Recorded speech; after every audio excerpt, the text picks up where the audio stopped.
Tidak semua pekerja diwajibkan menjadi peserta tapera. Hanya yang pendapatannya lebih dari upah minimum. Di bawah upah minimum tidak wajib menjadi peserta tapera.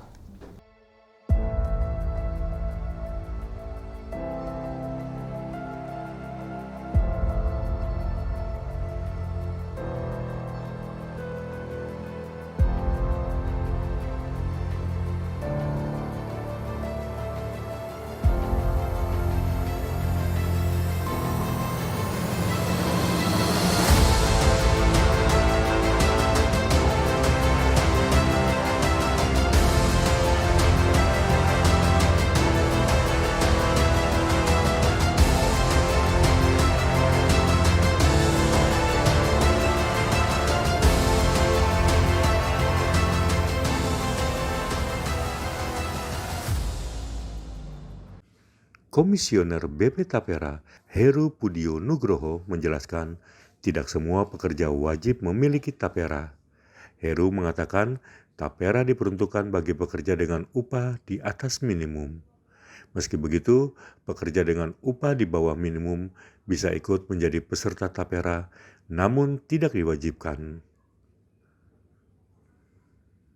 Hal ini diungkapkan Heru pada Jumat 31 Mei 2024. Pertanyaan apa kemanfaatan yang akan diterima oleh peserta tapera, baik itu pekerja penerima upah maupun pekerja mandiri. Yang pertama saya jelaskan dulu, bahwa mengacu pada indeks keterjangkauan residensial, harga rumah dikategorikan terjangkau apabila tidak lebih dari 3 kali penghasilan rumah tangga dalam setahun, atau maksimal indeks 3. Kondisi saat ini, pada 12 provinsi di Indonesia, ini data ya, masyarakat masih sangat sulit untuk menjangkau kepemilikan hunian dengan harga yang terjangkau dengan kemampuan penghasilan mereka, bahkan di beberapa provinsi yang populasinya tinggi seperti di Jawa dan Bali, angka keterjangkauan residensialnya sudah di atas 5 atau sangat tidak terjangkau. Permasalahan ini terjadi di hampir semua segmen baik MDR, kelas menengah maupun pekerja kelas atas.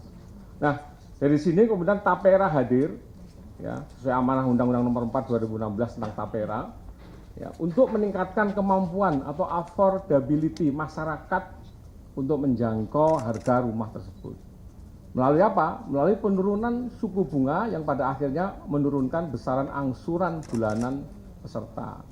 Jadi perhitungan kami, teman-teman bisa lihat ilustrasi, ya, terdapat selisih angsuran sebesar sekitar 1 juta per bulan, ya, jika mengambil satuan rumah, ya, susun, ya, dengan asumsi harga 300 juta.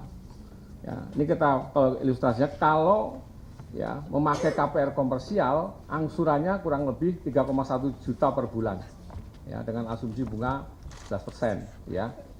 Nah, kalau KPR tapera itu hanya 2,1 juta per bulan, itu sudah termasuk tabungan, karena sebelum mendapatkan benefit atau manfaat, peserta harus nabung. Untuk apa? Ya, untuk menunjukkan apa kemampuan kapasitinya dalam mengangsur.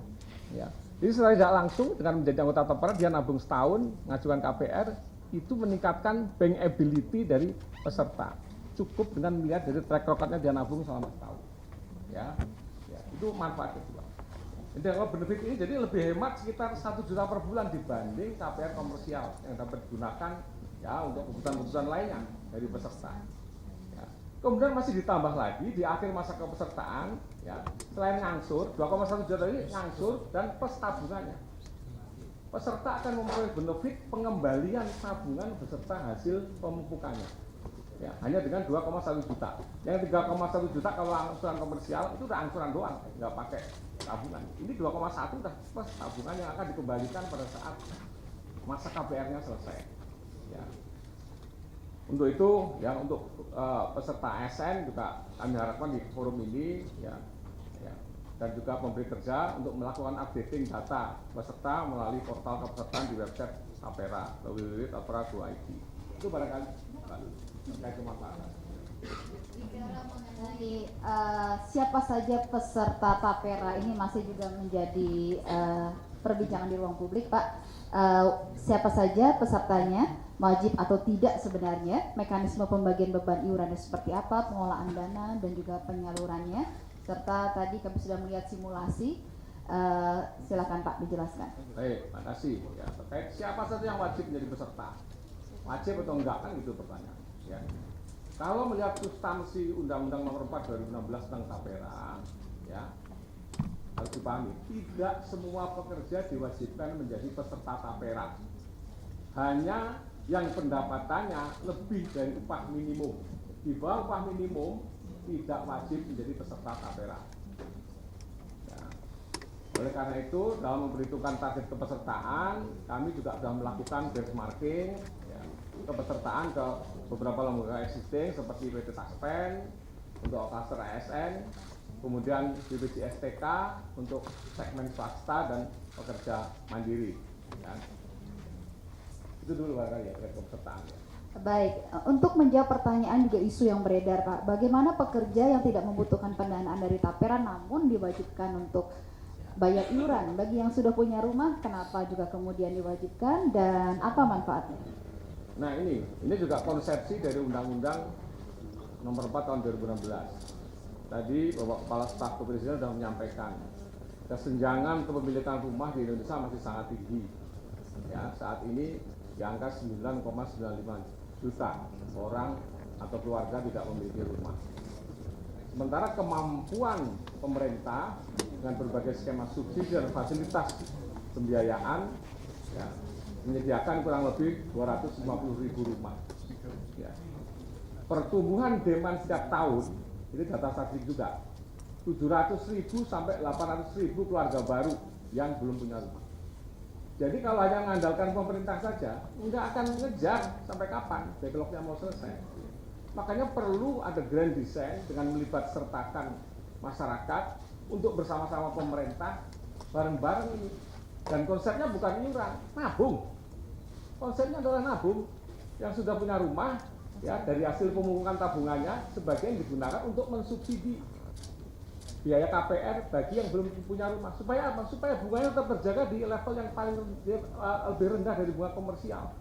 Saat ini 5%. Ya, nanti perlu ada kajian lebih lanjut. Ya. Jadi kenapa harus ikut nabung? Ya tadi prinsip gotong royong di undang-undangnya itu. Pemerintah, masyarakat, yang punya rumah, bagi yang belum punya rumah, semua membaur. Nah kalau itu bisa dikonstruksikan dalam undang-undang tapera ini kan sangat mulia sebenarnya. Operasionalnya di PP 25 dan PP 21 yang sebenarnya substansinya bukan menyangkut perubahan PP 25 tapi menjadi pedesaan. Itu kan indah sekali. Maka leverage kemampuan gotong royong tadi antara masyarakat dan pemerintah untuk mendeliver output perumahan dalam rangka ngejar kesenjangan kepemilikan rumah itu akan semakin